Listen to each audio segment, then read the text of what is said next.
इस कार्यक्रम के पुण्यार्जक हैं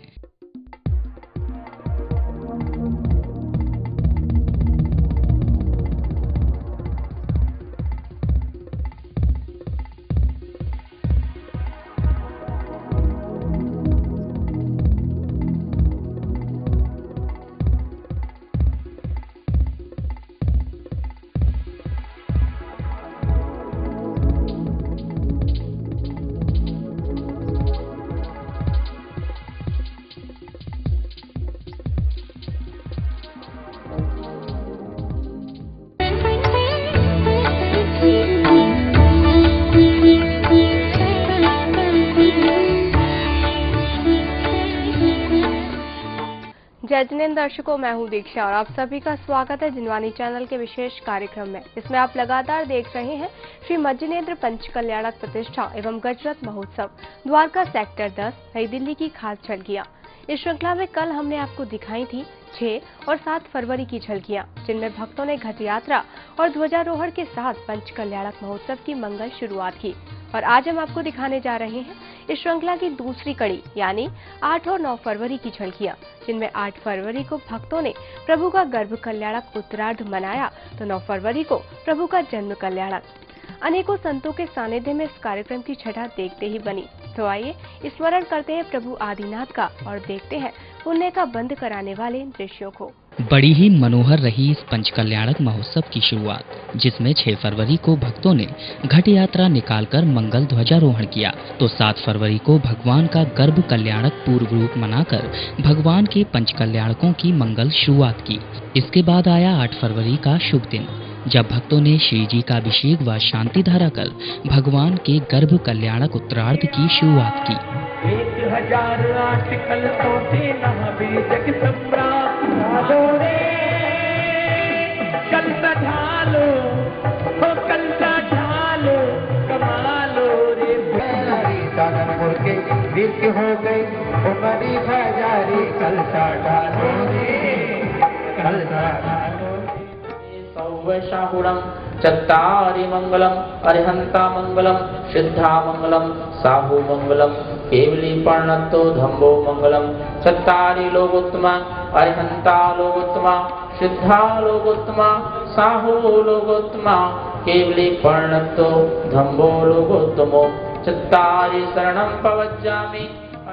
प्रभु पूजन में लीन भक्तों के बीच जैसे ही पंडाल में आचार्य संघ का मंगल प्रवेश हुआ, भक्त उन्हें देख हर्षित हो उठे। उनके दर्शन पाने के लिए हर भक्त आतुर हो गया। आचार्य श्री सत्संग के उच्चासन पर विराजमान होते ही भक्तों ने उन्हें श्रीफल भेंट किया।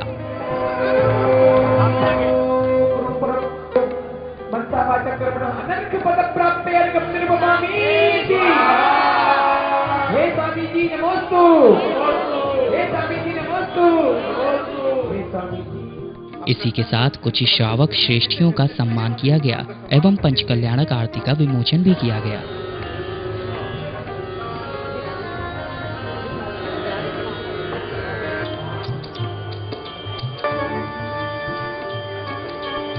जोरदार तालियां से स्वागत करें शशि जी कासलीवाल।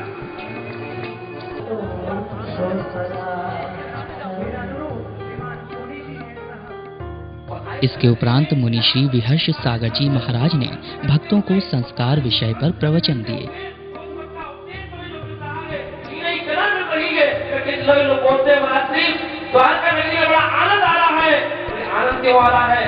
और आनंद के स्रोत इतने सारे यहाँ बैठे, आनंद के स्रोत इतने सारे यहाँ बैठेंगे, क्योंकि ये ध्यान रखना पंचकल्याणक चल रहा है। पंचकल्याणक में माँ का जन्म है और माँ के जन्म में ऐसी कौन सी माँ है जो ये ना चाहती हो अगर कोई है भगवान, एक तो मुझे स्त्री मत बनाना, एक तो मुझे स्त्री मत बनाना, और अगर बनाओ तो भगवान की माँ बनाना। अगर हम बच्चे को जन्म दें तो तीर्थक को जन्म तो हर माँ देती है, और तीर्थक को जन्म देने वाली माँ तो कोई एक मरु देवी जैसी माँ होती है। और मरु देवी माँ जो यहाँ बैठी है, आज सपने तो कल देख लिए थे, और हर माँ सपने देखती है कि हमारा बेटा डॉक्टर बने, इंजीनियर बने, वकील बने, सीए बने, सीएस बने, आईएएस बने। ये तो हर माँ सोचती है, पर कोई एक अलवेली माँ ऐसी हो तो ये सोचती है कि हमारा बेटा तीर्थंकर बने, कोई माँ ऐसी नहीं होगी। मुनि श्री विहर्ष सागर जी महाराज के उपरांत आचार्य श्री विशद सागर जी ने अपनी अमृत वाणी से पंडाल में बैठे समस्त भक्तों को कृतार्थ किया। वनस्पति पेड़ जब उगता है, पेड़ का बीज जब मिट्टी के गर्भ में जाता है, तभी उसके अंदर जीव उत्पत्ति होती है। जीव बनकर के आगे चलकर वृक्ष बनता है, वृक्ष फलता फूलता है। आपके जीवों के संसार के लोगों की भूख को बुझाने वाला होता है, भूख को मिटाने वाला होता है। संसार के अंदर ऐसा कोई भी जीव नहीं जो गर्भ में नहीं आता हो, लेकिन ध्यान रखना, अनादिकाल से आज तक गर्भ को प्राप्त होते चले रहे, लेकिन आज तक गर्भ कल्याण को प्राप्त भगवान महावीर का सिद्धांत कहता है गर्भ को प्राप्त करना कोई महत्वपूर्ण काम नहीं है। अगर सबसे अधिक कोई महत्वपूर्ण काम है तो गर्भ कल्याण को प्राप्त होना। आचार्य श्री विशद सागर जी महाराज के उपरांत एलाचार्य श्री प्रज्ञ सागर जी ने जन्म कल्याणक की परिभाषा से भक्तों को रूबरू कराया। जो भी जीव जन्म लिया है उसका तो जन्म दिवस मनता ही मनता है। अरे एक गरीब की कुटिया में भी बच्चा पैदा होता है तो माँ थाली बजाकर उसका भी जन्म महोत्सव मनाती है। जन्म दिवस तो हर कोई मना लेता है, पर जन्म जयंती हटके मनती है। जन्म दिवस हर चीज का होता है, लेकिन जन्म जयंती किसकी होती है? जिन्होंने समाज के लिए, देश के लिए, राष्ट्र के लिए अपना योगदान दिया है। जैसे महात्मा गांधी जयंती, नेहरू गांधी जयंती, जिन लोगों ने राष्ट्र के लिए भी, देश के लिए, समाज के लिए कुछ हटके काम किया है, लीक से हटके काम किया है, उनकी जन्म जयंती मनाई जाती है। लेकिन जिन्होंने अपनी आत्मा को, दूसरी आत्मा को परमात्मा बनाने के लिए जन्म लिया है, उनका जन्म कल्याणक मनाया जाता है। मध्यकालीन बेला में माता मरु देवी को गोद भराई के लिए शोभा यात्रा के माध्यम से बड़ी ही धूमधाम के साथ पंडाल में लाया गया।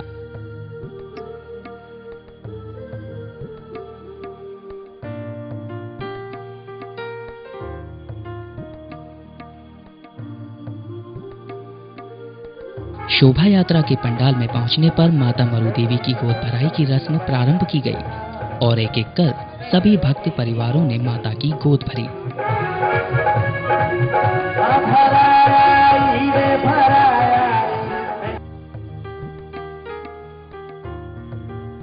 इसी बीच स्थानीय विधायक धर्मदेव सोलंकी जी पंडाल में एलाचार्य श्री के दर्शनार्थ पधारे और उन्होंने भी मां मरु देवी की गोद भरी।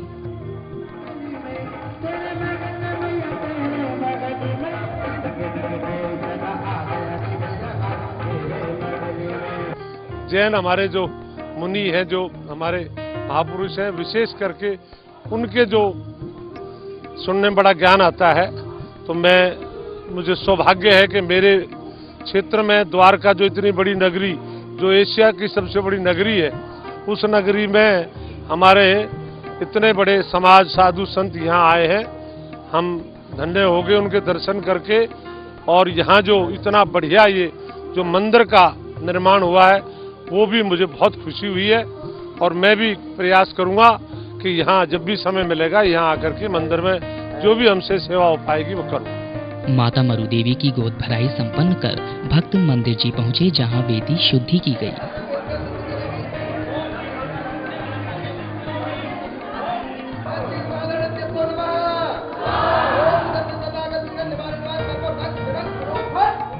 वेदी शुद्धि के उपरांत एक लघु नाटिका प्रस्तुत की गई। इस नाटिका के माध्यम से बताया गया कि पैसे का लालच कितना हानिकारक है। इस पैसे को दूर ले जा, इस पैसे को दूर ले जा। इसने आग लगा दी मेरे जीवन में, मेरा घर बर्बाद कर डाला इस पैसे ने। चला जा, इस पैसे को लेकर। नाटिका के उपरांत आचार्य श्री सिद्धांत सागर जी महाराज ने मंगल प्रवचन दिए। गर्भ कल्याण नहीं होता। जिसने अपने गर्भ को गला दिया है, अपने अभिमान को समाप्त कर दिया है, क्योंकि अभिमान शब्द ही कहता है अभी यानी पास, निकट, मां मार्ग और ना नरक। जो हमारे लिए नरक का मार्ग होता है, नरक के पास ले जाने वाला जो रास्ता होता है, उसी को हमारे यहाँ अभिमान कहा जाता है। तो जो अभिमान को समाप्त कर देता है, जो अपना आचार्य श्री सिद्धांत सागर जी महाराज के उपरांत एलाचार्य श्री प्रज्ञ सागर जी महाराज ने भी भक्तों को कल्याणकारी वचन कहे। एक बार हम आचार्य जी के पास बैठे हुए थे तो विद्यानंद महाराज ने बहुत ही सरल भाषा में एक अम्मा को आंसर दिया था। बोले, अम्मा ये मंदिर है, जाओ दर्शन करके आओ, घंटी बजा के आओ। जब घंटी बजा करके आए तो बोले, इस घंटी से अब तक कितने शब्द निकल चुके हैं? बोले, अनंत शब्द निकल चुके हैं। कितने बचे हैं? अनंत बचे हुए हैं। अनंत निकल चुके हैं और अनंत बचे हुए हैं। इसकी आवाज कभी खत्म नहीं हो सकती है। ऐसे एक निबोधिया शरीर से इतने जीव होते हैं कि अनंत के अनंत भी। संध्या होते ही सांस्कृतिक कार्यक्रमों की कड़ी प्रारंभ हुई और सर्वप्रथम जिनवाणी माता की वंदना करते हुए नृत्य नाटिका प्रस्तुत की गई।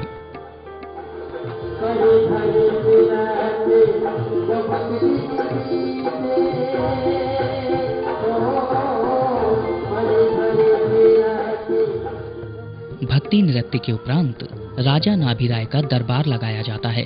राजा नाभिराय का दरबार में मंगल आगमन होता है और सभा में बैठे सभी लोग खड़े होकर उनका अभिवादन करते हैं।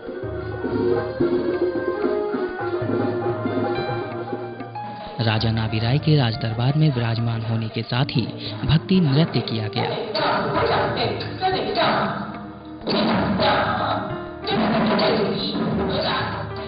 भक्ति नृत्य के उपरांत राजा नाभिराय के सेनापति सेना की शक्ति का प्रदर्शन राजा के समक्ष करते हैं।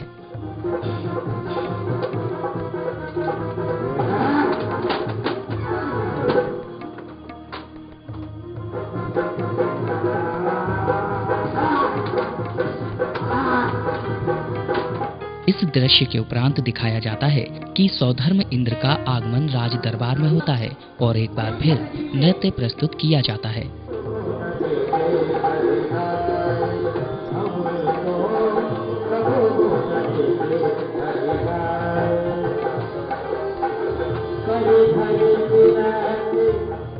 राजा नाभिराय रानी मरुदेवी द्वारा देखे गए 16 स्वप्नों का फलादेश बताते हैं। इस दृश्य को एक नृत्य नाटिका के माध्यम से दिखाया जाता है।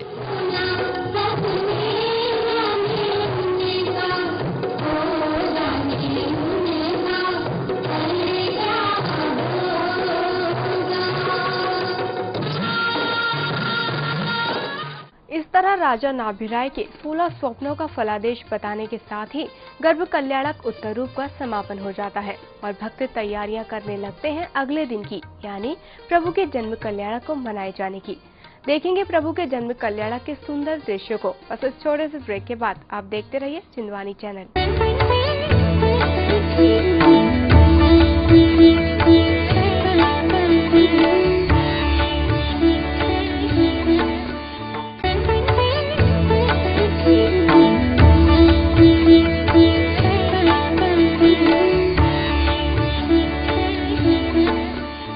ब्रेक के बाद एक बार फिर से आप सभी का स्वागत है हमारे स्पेशल प्रोग्राम में, जिसमें आज आप देख रहे हैं नई दिल्ली स्थित द्वारका के सेक्टर 10 में आयोजित हुए पंच कल्याणक प्रतिष्ठा महोत्सव की 8 और 9 फरवरी की झलकियों को, जिसमें अब तक आप 8 फरवरी को मनाए गए भगवान के गर्भ कल्याणक उत्तरार्ध की झलकियों को देख चुके हैं और कार्यक्रम में अभी बाकी है 9 फरवरी यानी भगवान के जन्म कल्याणक की झलकियां। तो आइए अब चलते हैं प्रभु के जन्म कल्याणक की ओर और देखते हैं उस पावन दृश्य को जब पांडुक शिला पर तीर्थंकर बालक का अभिषेक किया गया एवं संध्या काल में प्रभु को पालना झुलाया गया। 9 फरवरी की सुबह प्रभु के जन्म कल्याणक को मनाने का पावन संदेशा लेकर आई।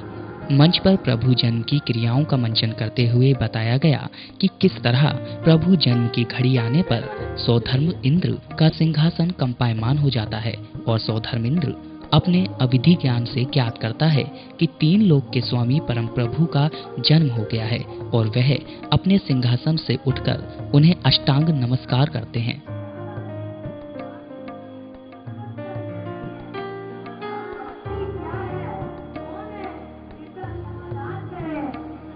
अयोध्या नगरी में प्रथम तीर्थंकर का जन्म हो गया है। सौधर्मेंद्र से ये जानकारी अन्य देवगणों को होती है। इसी के साथ देवलोक में खुशियां छा जाती हैं।